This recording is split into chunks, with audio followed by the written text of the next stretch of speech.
No one wants to admit that they're getting older, and no one wants to admit that getting older is going to affect them in the same way that it affects everybody else. Well, age has a way of catching up with us all, and that includes what we do in our garage gym. And that's what we're going to talk about today on the GymCrafter podcast.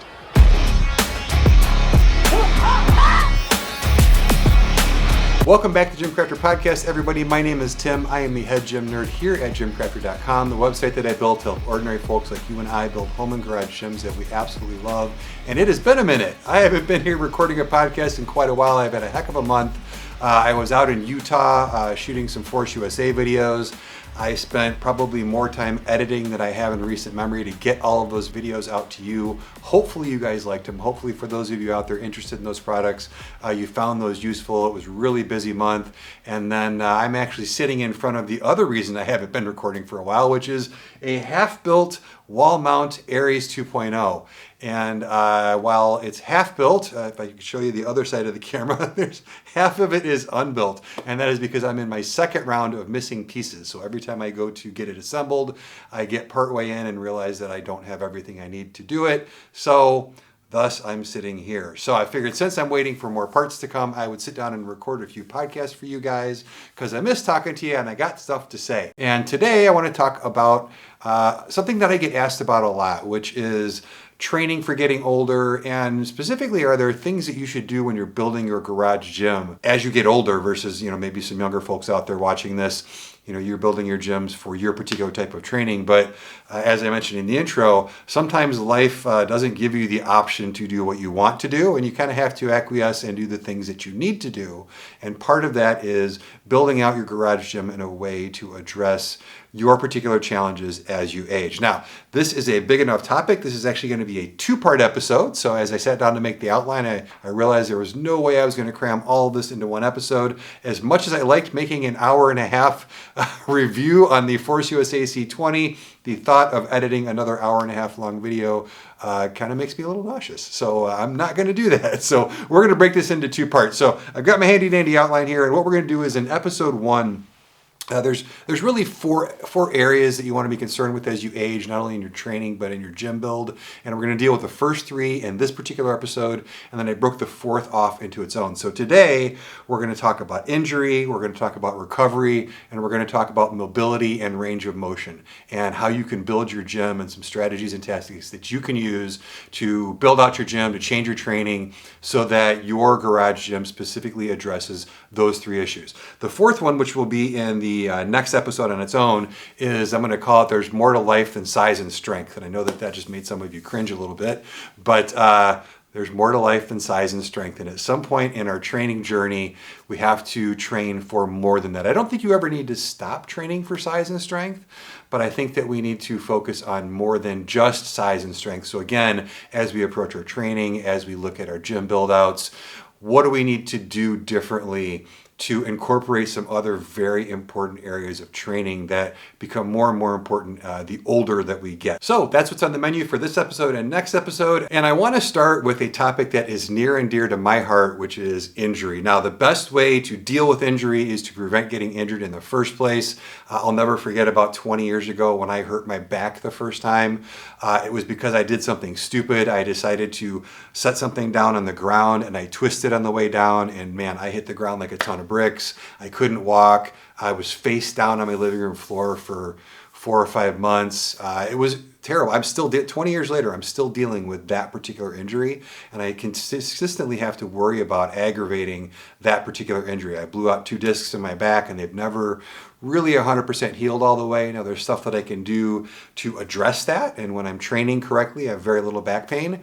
But if I just hadn't done that dumb thing to start with, I wouldn't have gotten injured in the long run. So when I'm helping people build out their gyms, and when I'm helping people pick out equipment for their gyms and choose training plans for their gyms, one of my prime concerns always is injury prevention. What can we do to keep you from getting injured?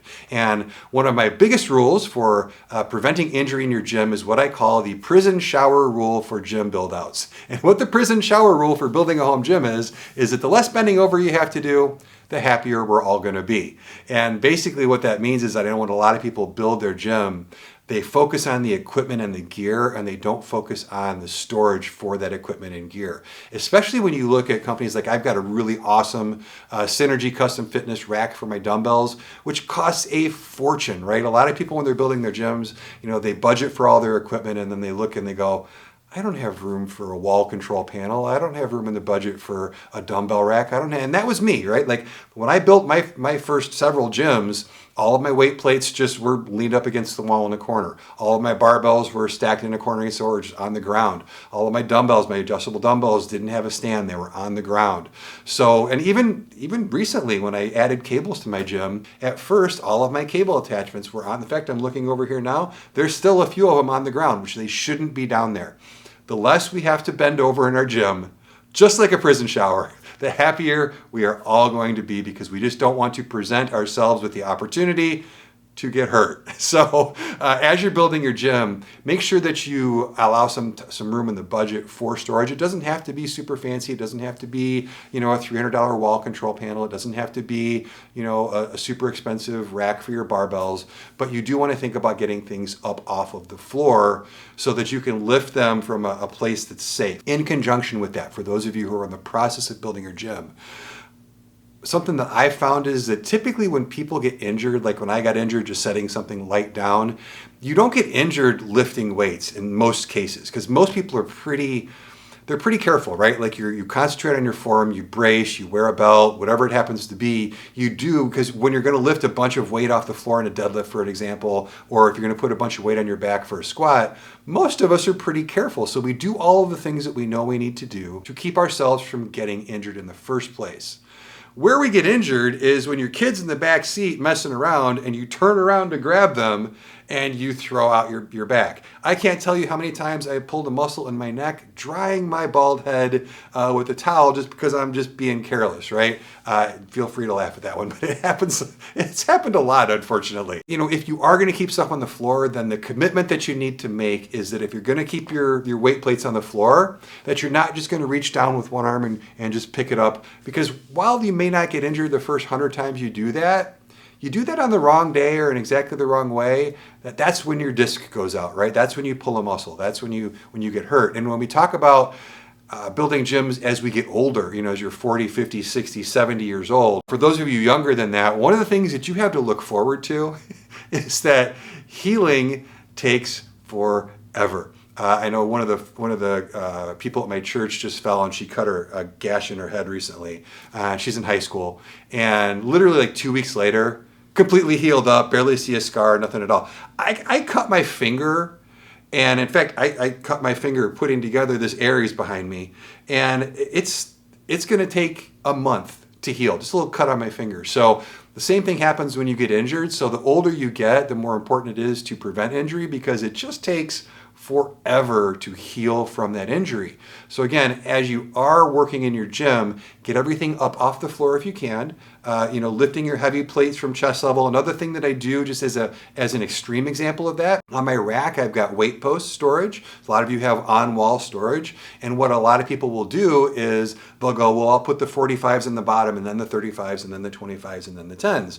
The problem is you just made yourself have to bend over to pick up the heaviest of the weights. The 45s should go right here at chest level so that you can walk up to the post, grab it very safely without having to bend over at all. The 10s should probably go on the bottom, because that's the least chance of getting hurt, is to bend down or squat down to pick up a 10. So as you think about where things are in your gym and you put them in storage, put those heaviest things kind of right in front of you. When you look at my dumbbell rack, normally people have it so that they're just in order and the heaviest stuff is at the bottom. Right now, I don't have the heaviest stuff on the bottom because I don't want to have to lean over to grab 100-pound dumbbells from the bottom. The 100-pound dumbbells are actually on the shelf that's about waist high, a little bit higher, so that I can walk up nicely braced, not have to bend over, and I can pick those up out of the shelf. So as you think about getting stuff on storage, you also want to think about where on that storage you're actually going to put things, so that again, you minimize the amount of bending over. And that actually dovetails really nicely into another gym build out tip, which is leaving enough room around your equipment so that you can safely load plates, so that you can safely get to the things that you need to get to. I'm going to give you a couple examples. Number one, a lot of people when they're planning their gym, they think about, okay, well, a rack is this wide and a barbell is 84 inches wide, so I've got a corner that's 90 inches wide. Boy, I can definitely fit a rack there. And no, you can't. What they forget is that you need a good 18 to 24 inches on either side of that barbell so that you can grab that plate, that 45-pound plate off chest level, go over and load it straight onto the bar. You don't want to have to lean over and twist and try and shimmy in and scoot the plate in. And I know a lot of you are in this situation, and if you're in this situation, you know what a pain in the butt it is. You want to leave yourself enough room to load those plates safely. Another good tip is when you're looking at all-in-one trainers, one of the many reasons I recommend selectorized all-in-ones, just in other words, all-in-one trainers or cable systems with a weight stack, is because if you've got an all-in-one trainer and you've got a plate-loaded system and you have to kind of get inside that all-in-one and go under the Smith machine and then kind of turn sideways to load plates on those inside horns, that is a possibility for injury. Not only are you bending over when you shouldn't have to, typically it's kind of tight inside those all-in-ones, so you may not even have room to get in front of the plate and load it straight. You are, by definition of that machine, kind of forcing yourself to get in there and bend and twist. So those are a couple examples of laying out your gym so that you've got enough room. Same thing for like barbell storage on the wall. Leave yourself enough room so that you can actually take the barbell down. I talked about the dumbbells already with where those are stored. But when you're laying out your gym, give yourself enough room to move around to get in front of the storage. That dumbbell rack again we'll talk about. I left a little bit over 2 feet in front of that dumbbell rack so that I have plenty of room to get directly in front of whatever dumbbell I want to get out of the rack. So again, gym layout is going to be just as important for your big pieces of equipment as it is for the smaller stuff that you're storing here and there. And as you get older, you're not only going to find yourself really liking having that bigger, wider layout, stuff up on the walls and things like that, but you're also going to find yourself kind of bringing things into your gym that you may not have brought in before that are kind of age-appropriate training tools. And there's two that I recommend all the time that a lot of people don't always think about. So as we get older, sometimes our range of motion ends up decreasing. Either it's because we don't use it over time, maybe we're dealing with an injury or things like that, and you end up wanting to bring in tools to allow you to have a bigger range of motion and work in a safe range of motion. So the first one I want to talk about is a squat wedge. I have something called a slant stack by the Tib Bar guy. There's a piece from Exponent Edge that I have that's a kind of a slanted calf block, and what that allows me to do, especially with clients, is when I have somebody come in for the first time, we do a lot of assessments and we do a lot of tests. And one of those is a squat mobility test. One of the biggest roadblocks to somebody having a full depth or at least a parallel depth squat, regardless of the type of squat we're doing, right? Even if it's just a body weight squat, is ankle mobility. If your shins and your knees can't get forward over your toes, then you can't get down far enough to even get to parallel or below. And by you standing on a squat wedge and kind of slanting your feet forward, you would be, if you haven't done this before, try it out. Even if you just put your heels up on like a bumper plate or something like that and just get your feet tilted forward, it really opens up a lot of mobility and it allows you to work through a full range. The older we get, the more important it is to work on those ranges, to actually build strength through that entire range and to address those ranges of motion so that we don't lose them as we get older. The issue with a lot of people is if they've already lost the range of motion, they just kind of give up on it. And I've heard more than a few people say, well, I just can't squat to parallel anymore. It's like, well, you can, you just need to put something under your heels so that you can get down there, and then we can work on your ankle mobility to the point where you don't necessarily need that anymore. And you may never be able to squat without the squat wedge anymore, but having a piece of equipment, which is an inexpensive piece of equipment, which can be used for a ton of different things, but having something like that so that you can address your range of motion in your gym, again, something that a lot of younger guys don't end up having in their gym, but as we get older, thinking about, don't give up on the exercise. Don't give up and go, well, I guess at this point, I can't X. Really think about, is there a piece of gear that you can put in your gym that will allow you to continue to do X? And then also understand that it's never too late to try and fix that stuff. It's never too late to try and work on those mobility and range of motion issues. And we'll definitely talk about that more in this podcast and in the next one, because that's an important part of training as you get older, is you start working on different things, right? Like I mentioned, the next episode is going to be about there's more things to train for than size and strength, and range of motion is one of them, right? And the cool thing is that the better your range of motion, the easier it is to train for size and strength. But that squat wedge, I can't recommend enough. Here's another one.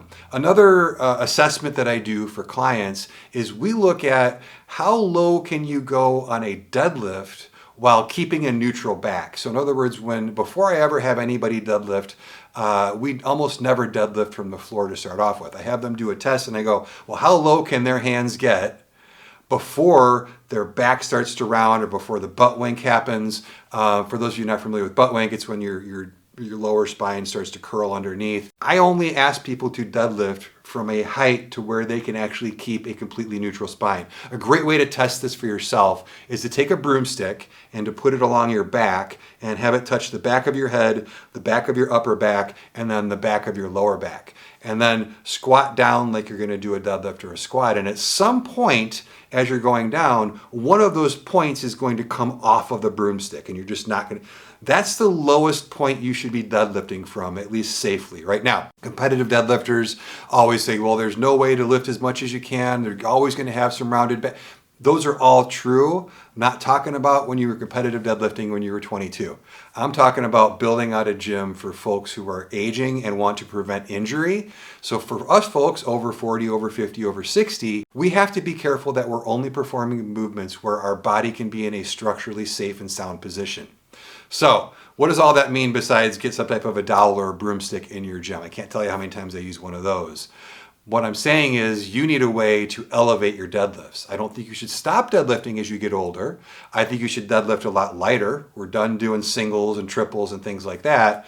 But I also think that you should deadlift from a higher position. So that means one of two things. Either you need some type of a block to put your barbell on, or preferably another nice thing to have is a trap bar for deadlifts, because that allows you to have your arms kind of in a more neutral position, whole nother issue. But whether you're elevating that trap bar, whether you're elevating a barbell, or what I typically do is I do what are called rack pulls. Rack pulls are when you set your safeties on your rack to the height that you want that starting position for the bar from. And that's where I always do my deadlifts in the rack or in front of the rack from those safeties. So that means that you need one of a couple of things. You either need safeties out on the front of your rack. You need typically pin or pipe safeties, or flip down safeties work better. As much as I like safety straps inside the rack, when you're doing rack pulls, it's definitely an easier thing to do to have it on a stiff bar type of a safety. Because what happens with safety straps is if you don't set that barbell down right at the bottom point, what happens is that bar can move a little bit forward or back because of the way that the straps work. And sometimes that'll kind of run the bar into your shins or something like that. So it's easier to have some type of a stiff safety. So when you're looking at continuing to deadlift, again, we don't want to stop doing movements because we get older, but we want to do them in a much more smart manner, and lifting from an elevated place to where you're not rounding your back when you do it is going to do a lot to prevent injury. It's going to do a lot to allow you to continue to deadlift. And again, just like your ankle mobility, you want to work on that depth, you want to work on your mobility, and eventually you want to work up to being able to lift from lower and lower, and maybe someday you'll be able to pull from the floor again. Maybe not. One of the things we have to not have in our gym as we get older is an ego. Right? So that's something we don't want in our gym, is when they go, I don't care, when I was a kid, I could pull 400 pounds from the floor, no problem. Well, you could probably do that, and then you won't be able to lift for the next 6 months. So it's much smarter to deadlift 250 pounds and do it from 6 inches of an elevated platform. So again, the slant stack from the Tip Bar guy has some elevated platforms. I've used those before if I only need to get the barbell up a few inches. So if your depth test says, hey, I just need to get that bar up a few inches, that works. Otherwise, like AbMat has some nice elevated platforms and things like that. Everything I talk about in this podcast, I'll link to down below. Some of those are affiliate links, some of them aren't, but hopefully that helps you find what you need and what we're talking about in that. So those are a couple of things that when we talk about preventing injury, when we talk about kind of enhancing your ability as you age and really allowing you to continue to use your gym like you always have, that slant stack and those elevation blocks are really, really going to help you out. And while we're talking about angles and things like that, I want to talk about the importance of understanding some angles as you get older in your training. So there's a few things. I mentioned one already, the trap bar. So having a trap bar to do deadlifts instead of using a barbell is going to allow you to lift in a much more advantageous position and a much more injury resistant position. So a trap bar, what it does is it allows you to stand inside the bar and kind of squat straight down. Grab the handles, which are directly beside you. That puts less stress on your lower back. It also keeps your hands in a neutral position, so it protects your elbows, it protects your shoulders. It's a little bit better on your wrists, and it's just a little bit safer piece of equipment overall because of the angle that your arms are at and your hands are at. And when you look at training as you get older, it's more and more important to look at those angles. I'll give you another one. So if you guys have watched the channel for very long, you know I go back and forth constantly on having an easy curl bar here in the gym, and what I've landed on is I use a V-bar on my cable system to do curls on now. I no longer do barbell curls, and the reason for that is because the way that your hands kind of turn out, it's called supination, but the way that your hands turn out on a barbell and are locked there, underweight, a lot of times that can cause issues with your elbow. I have a little bit of tendonitis in my elbow that tends to aggravate. So while I definitely want to work to be able to do barbell curls, again, you always want to work on that range of motion. What I address that with is the angle of having my hands on a V-bar, and that actually allows me to have a much more kind of injury resistant way to do curls. So as you're looking at things like cable attachments, look at things like mag grips. So a lot of people, they like to use just like the straight lat pull down bar for everything. And while that's great when you're younger, you can actually get a lot more out of your training with attachments like mag grips or like the Atlas by Rep Fitness. I use that a lot. Rogue has just come out with a lot of kind of neutral grip attachments for cables. Whether you're looking at the Eclipse grips from Porter of Phys Ed, which allow you to do some single cable or single arm work, looking at your cable attachments in a way that says, hey, which of these cable attachments allow my body to work in a way that doesn't cause injury, that doesn't cause stress, and that allows it to work in a natural plane and range of motion is going to be important for you. Another one that I highly recommend is a neutral grip bench press bar. It's one of my favorite specialty bars that allows you to bench press with your hands in a neutral grip. It's going to allow you to get more depth if you get a cambered one. So that's going to allow you to grow more and to get a better stretch in your pecs when you're bench pressing. But it's also going to allow you to keep your hands in a position that allow you to load up that bar heavier and not hurt your wrists and not have to wear wrist wraps and things like that. I'm a huge fan of a straight barbell bench press. I don't think that you should stop doing that. But again, I think having a neutral grip bar to really look at the angles that you're forcing your body to work in are going to do a lot to prevent injury down the road. When I'm helping somebody who's 25 build a gym, we're like, hey, just get a barbell. You're pretty good for everything right now, right? When I'm helping somebody who's 55 build a gym, we start looking at those specialty bars because that's, again, going to put them in a much more advantageous position and a much more injury resistant position to lift in. And I think that a neutral grip cambered bar is one of the first specialty bars that you should look at. Another one is a safety squat bar. For guys who no longer have the shoulder mobility to get your hands out on a squat bar, for those of you who have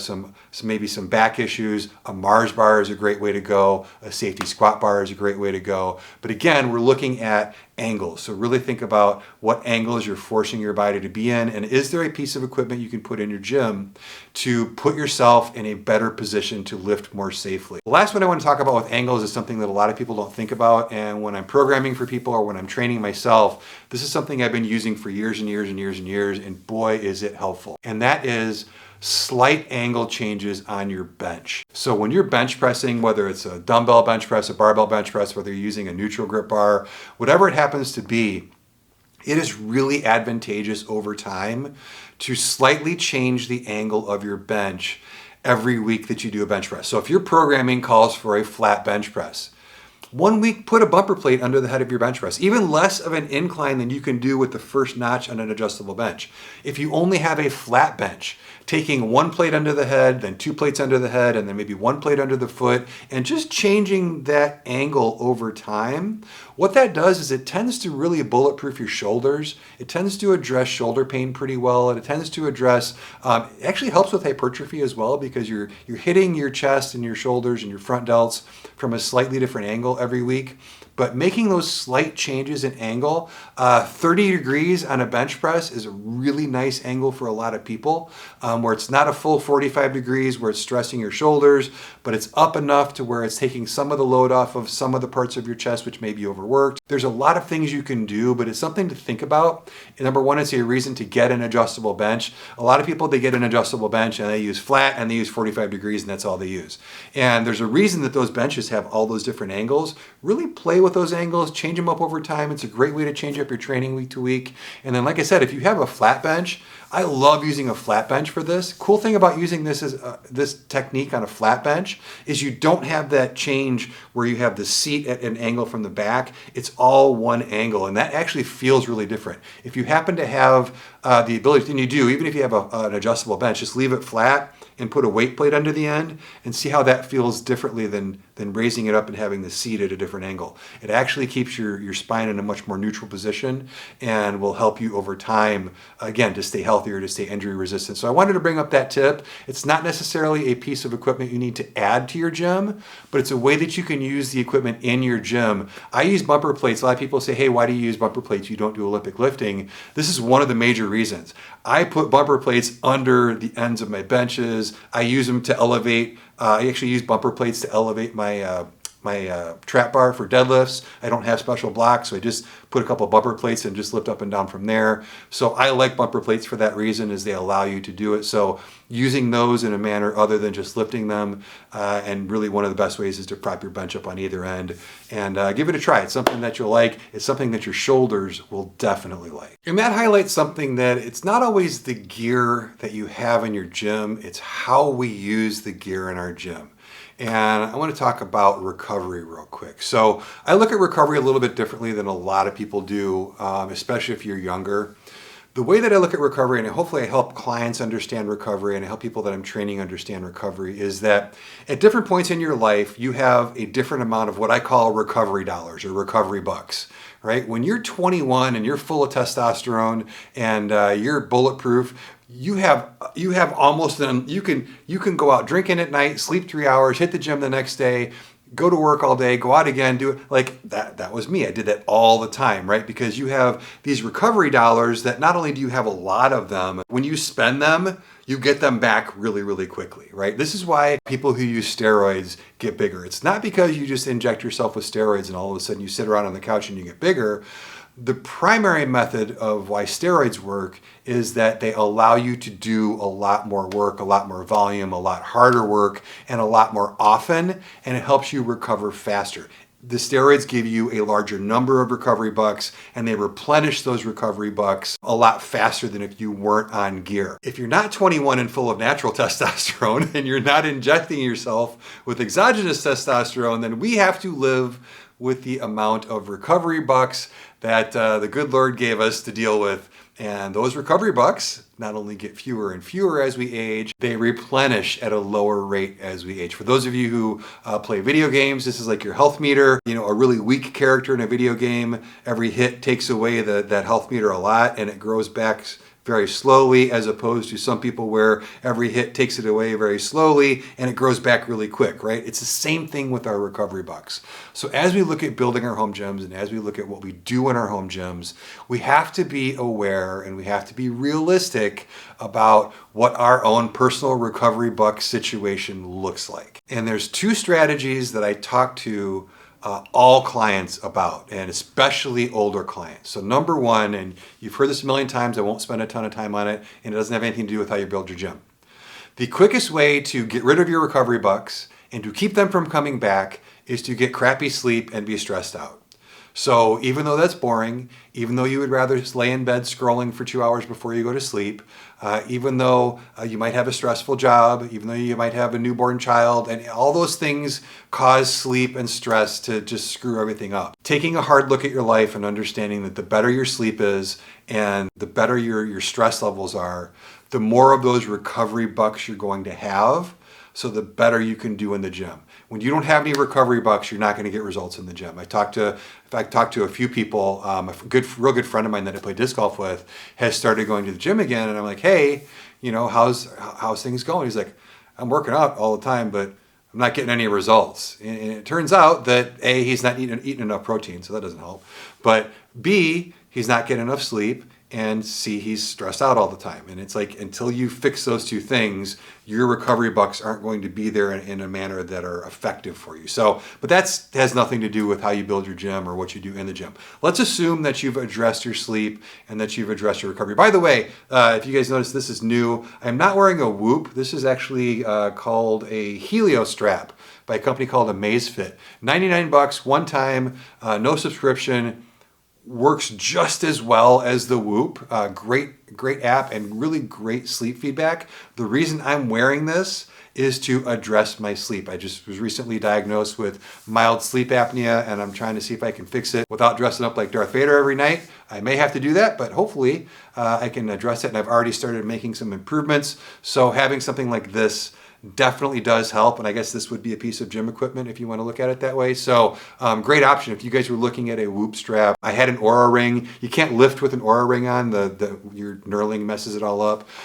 So this has actually been really good. No subscription. If I stop using it in a while, I'm not going to feel bad. I'm not going to be on the hook for $250 a year or whatever it is that the Whoop costs. So if you've been thinking about doing something like that, I'll put a link down below for this, but this is a really, really good option. But aside from the sleep and the stress, let's talk about a couple of things that when you're doing them in your gym, that you want to look at when it comes to those recovery bucks. And this is something that this concept really blew my mind. So when I was younger and I was training people, I was always you've got to, always do the same amount of legs as you do upper body, and you always have to have a balanced workout and never skip leg day, and you got to do squats, and you got to do overhead press, and you've got to do deadlift, and I still do all of those things. But what I realize is that when you're younger and you've got as many recovery bucks as Lil Wayne has in a strip club, and you can just let's spend them all. It's no longer the case. So taking a hard look at not only how many you have and how quickly they come back, but what are you spending them on? And as you guys may or may not know, I'm going to be starting another channel just on training because I've got some more health issues and a lot of extra weight that I need to deal with. And as I'm looking at what kind of a program I'm going to be working on that channel, as I kind of take you guys along the journey of fixing a lot of my own health issues, is what do I want to spend my recovery bucks on? And what I realize is I'm going to go to probably one leg day a week, or maybe no leg days a week, and just use a sled every day to warm up. Because I do a lot of hiking and things like that, but I'm no longer looking to squat twice a week. I'm no longer looking to do Bulgarian split squats. As much as I love those exercises, when I'm looking at what do I want to spend my recovery bucks on, as I look to lose weight and maintain muscle mass while I'm doing it, I kind of have to make a pick of where do I spend my time in the gym. So I'm looking at going to a split that looks, instead of like push-pull legs, which is what I've been doing for a while, or upper, lower, and then like arms and core. What I'm going to be doing is I'm probably going to do push-pull legs, day off, push-pull. And then that way I can focus on the muscles that I want to keep, the muscles that aesthetically I think are going to be helpful to me and maintain the look that I want.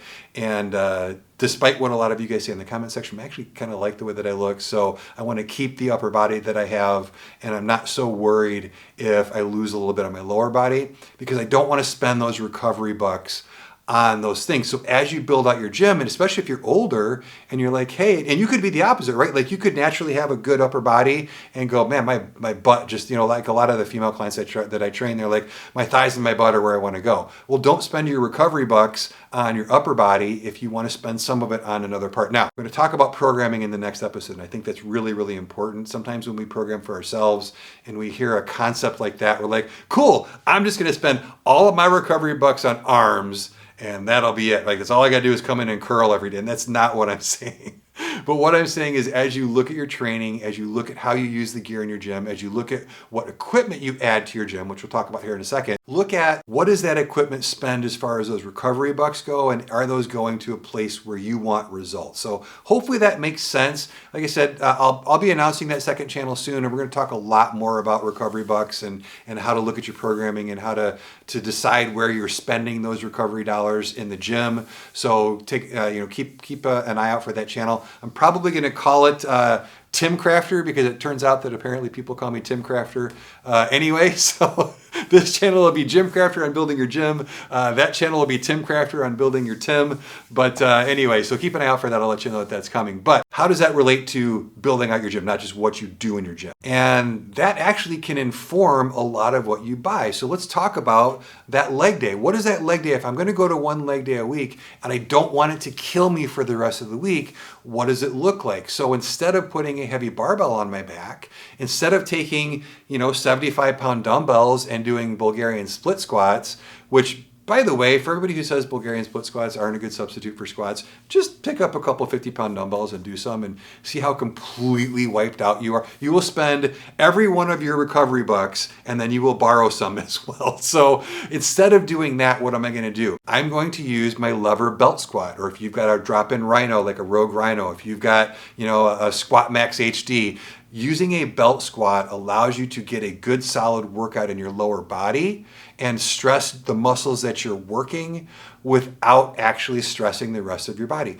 When you're doing a barbell back squat, if you're doing it right, that is a full body exercise. So if I'm using the back squat to train my legs, but I'm spending a ton of recovery dollars on every other muscle in my body that's stressing out, that's taking away from other training I could be doing in the gym. So that means that I'm going to be using the belt squat a lot more often. It also means that I'm going to be using my Force USA. They call it a compact leg press. I'm going to call it a leg sled. I can actually do some nice focused leg work on that machine without fatiguing my entire body. So those two pieces of equipment are going to become my primary ways of training my legs that one day a week that I'm going to be doing it. I've got a leg extension leg curl, another way to focus on just the muscles that I'm trying to train in my legs without fatiguing my entire body. Another one that I really think is underrated, and I mentioned it a little bit ago, is a sled. Now I've got something called the Sled Tread by the Tib Bar guy, which is a treadmill that simulates the sled. I use that every single day. And I think that if you use those smartly, if you use a regular sled smartly, you could probably just do sled work. And I'm going to play with that in my programming of not having a leg day at all, but just continuing to use the sled as my warm-up. I'm going to be integrating some more hiking, some more outdoor activities, because there's other areas of my health which need addressing, and that's going to help with those. But I want to take a look at, can you do just sled work, for example? Sled work is concentric movements only, so it's a lot less stressful on your muscles. It takes a lot less out of you. It spends less of those recovery dollars. It's not necessarily as much of a full body exercise, especially with the treadmills that simulate sled work. But that's another piece of equipment that you can look at putting in your gym if you're trying to spend less recovery dollars on systemic fatigue and you're trying to really focus your efforts on just the muscles or the muscle groups you are trying to work in a particular day. And the last one I want to talk about, I just got something from a company called BC Sports by a guy named Brett Contreras. Brett Contreras, if you know, has a very envious job as a trainer. I'm going to leave it at that. This is a family-friendly podcast.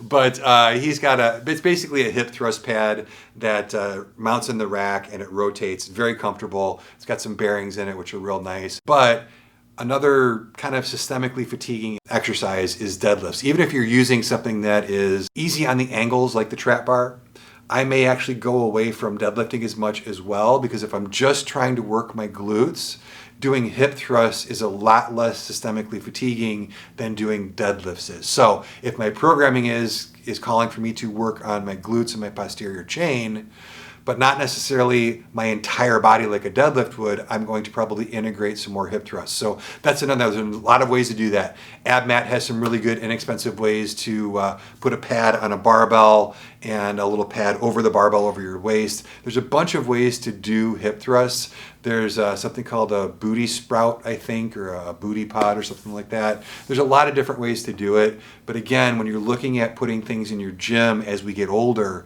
sometimes we need to go away from the exercises that we've grown up loving and doing and thinking that are an integral part of our workout. And those may need to fade into the background a little bit and be replaced by exercises that are more focused on the muscles we're trying to work, but cause less overall systemic fatigue. They put less axial load on your body, and they really help you spend your recovery bucks wisely. And that leads us to the last thing I want to talk about in this podcast, which is, okay, we talked a little bit about adding gear into your gym that allows you to spend fewer recovery bucks and spend them more smartly. How do you get them back more quickly? And that's simply, we talked about a little bit at the beginning, working on your range of motion and working on your recovery itself and having things in your gym that allow you to do that. So there's a couple overarching rules that I always point out to people when we talk about working on your range of motion and working on your recovery. So obviously sleep, stress, all that kind of stuff we already talked about. Talking about specific tools or programs that you can use. Number one, I have unfortunately had to see physical therapists a lot, and I'm stupid and I'm stubborn. It's a terrible combination, guys. Don't be stupid and stubborn. One or the other you can deal with. Both together is just awful. And every single time I've had to go to a physical therapist, this has happened. You go to the physical therapist and the physical therapist says, do these 3 exercises 8 to 10 times a day. And my brain always does this. Okay, that's a dumb exercise. How can that do anything? How can this little tiny band and me doing this going to do anything, right? So that's the first thing. I discount the exercise altogether. Stupid. And then, why do I need to do that 8 to 10 times a day? Like, really? That's a lot. And if you've been to physical therapy, you know what I'm talking about. They always tell you to do these crazy exercises, and they tell you to do them like every 5 minutes, it seems like. So what I do, and what a lot of other people do whenever I go to physical therapy, is I go, A, that exercise seems dumb. B, I'm not going to do that 8 to 10 times a day. And the pain persists and the injury persists and I don't get better and I don't heal. And 4 months goes by, 5 months goes by, 6 months goes by. And I talk to my physical therapist, why isn't it working? And the physical therapist always says the same thing. Are you doing your exercises? Are you doing, oh yeah, I'm doing my exercises. I'm just not getting any better. Oh yeah, I'm doing them. Absolutely, I'm doing them. I'm not doing them. And every single time, as soon as I go, all right, fine, and I make a commitment to do the stupid exercises, the stupid number of times a day, within a few weeks, I am better, right? And working on your range of motion and working on your recovery and working on your mobility work that way. These are things that as we get older, they need to become a part of our daily life, oftentimes multiple times a day. And that includes when you're in your gym. So it's really important that as we come into the gym and we work on getting those recovery backs more quickly and spending them more frugally, we really want to spend time working on range of motion, mobility, and recovery when we're in here on the gym. The second rule of thumb, aside from it's just going to have to be a part of your life, is beware of the scammers. Functional patterns is a big one. It's probably the biggest one in the space. Do not do anything related to functional patterns. They are absolutely occult. They're absolutely bad for you. Anytime somebody gets up and says, everything else in the world is bad, but my special way that I figured out is the only, that right there is a red flag that should tell you to run the other way. There are many, many, many, many ways to address mobility and recovery. There's many ways. No one person has a market corner. And oh, by the way, those people who get up in your Facebook feed and on your YouTube ads and things like that and tell you things like that, like, oh, yoga doesn't work and stretching doesn't work and this doesn't work and that doesn't work, but our special class does. There's always a special class, right? There's always this thing they want you to buy that's $99, but it's on sale for the next 20 hours for $49.99, or only the next 20 hours. It's amazing how every time I go to one of those things, it's only on sale for the next 20 hours. But anyway, really stay away from those things. Lots of things work. Stretching does work. Strengthening and mobility does work. So I want to give you guys a couple of things that I know work because I use them regularly, but these aren't the only way, right? Just pick away and do what makes you feel better and what helps you with your range of motion, your mobility. But here's a couple of things that really work for me. There is an app called the Ready State, and it's run by a guy named Kelly Starrett. He's really, really well known in the CrossFit community back in the day, and that's because CrossFit was riddled with injuries, and he was really good at helping people rehab from injuries and rehab from pain and things like that. Now, I will tell you that his methods are painful. It's just the way that it is. Lots of lacrosse balls, lots of like kind of painful methods, but boy, do they work. And they work almost instantly. If you have range of motion issues, his programs can get you improvement that in like 20 minutes. It's crazy what he can do. So there's an app called the Ready State. I've used it for years. I use it more as a prescriptive thing right now. I used to use it every day, and they have a bunch of different stuff. They have programs that you can do every morning. They have like multiple times a day programs that are just general mobility type stuff. But they also have targeted approach stuff. So typically I'll use it and I'll go, hey, my shoulder's not really moving the way that it should, so I'm gonna go and I'm gonna do their shoulder work. And in just a few minutes, typically the sessions are like 5 minutes to sometimes like 15 or 20 minutes. And they use basic, simple tools. These are tools you should have in your gym anyway. You should have a good foam roller in your gym. You should have a couple of lacrosse balls or things like that. You should have some resistance bands. These are the basic kind of mobility and recovery tools that you're going to see. But what these things are going to allow you to do is to really enhance your range of motion and recovery. It's a really good app. It's a monthly fee. It's not super expensive, as I don't remember what it is. It's only a few bucks a month.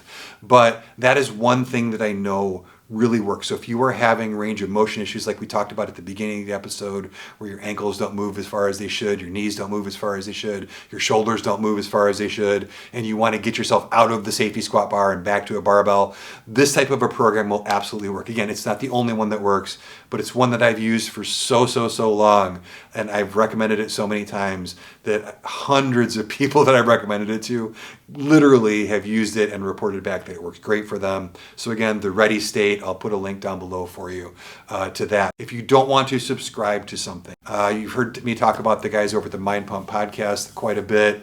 There's 2 programs of theirs that I think work really well. The first one is called MAPS Prime Pro. Now this is a program that is written for personal trainers to use with their clients, but I used it. I've had this thing for years and years before I ever got certified as a personal trainer, and I just use it to diagnose myself. There's just a bunch of tests that they go through to determine where your issues are, your mobility issues are, your range of motion issues are, and you score yourself on the tests, and then based on your score, they go, okay, based on your score, here's the things that you should do. And there's just, again, it's a lot like physical therapy. It's a lot of different range of motion type stuff. The nice thing is it's not stretching. Stretching, while it helps to relieve things, it doesn't add strength to those ranges of motion, and that's really what helps you with mobility, recovery, range of motion, is adding strength through those ranges. And the MAP Prime Pro does a great job of walking you through what to do. It's a one-time fee.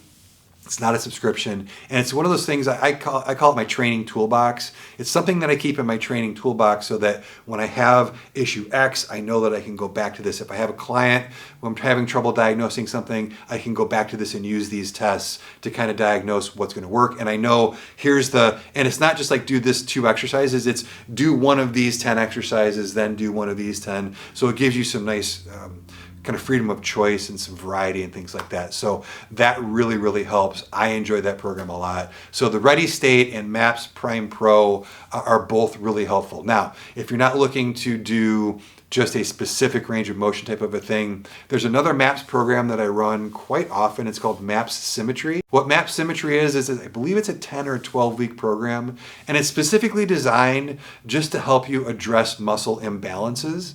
And what happens when we talk about spending those recovery bucks, when we talk about increasing your range of motion, what happens is, especially as we get older, we start developing imbalances. One side is stronger than the other. One side is bigger than the other. One side moves more freely than the other, right? If you're older, you know exactly what I'm talking about. What MAP Symmetry allows you to do is it's a unilateral based program that walks you through a 10 or 12 week, like I said, program of lifting in your gym. You're still going to make gains, you're still going to gain strength, you're still going to be able to work on size a little bit, but it's going to do so in a manner that helps address some of those imbalances.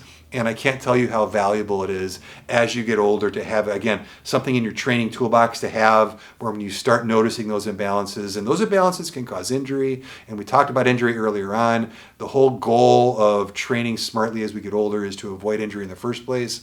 And running a program like this occasionally here and there is really helpful. So there we have using your home gym to address those first 3 key areas of training as you get older: addressing injury, addressing recovery, and addressing mobility and range of motion. So hopefully those tips helped you guys out, especially the older you get. If you have any questions on this, I happen to be older. I'm 54 years old, for those of you guys who don't know. I have addressed almost every injury there is. I've been to the physical therapist more times than I care to count, and I've helped an awful lot of people train their way out of injury and issues. I'm not a doctor. I can't give medical advice. So if you got a medical issue, please talk to your doctor. But if you got a question about, which squat wedge is better or anything like that, let me know down in the comments. I'm happy to help you guys out. And then stay tuned for the next episode where we are going to talk about there's more things to life than training for size and strength. I'm not saying train instead of size and strength, but we're going to talk about 4 or 5 other areas that we want to set up our gym for and how to set up our gym for training for those other areas so that we can age well and not end up a fat lump of garbage on our sofa, unable to walk up a flight of stairs without breathing heavy. That's definitely not self-descriptive. So, but anyway, thanks for tuning in, guys. As always, I appreciate you guys watching till the end of these episodes.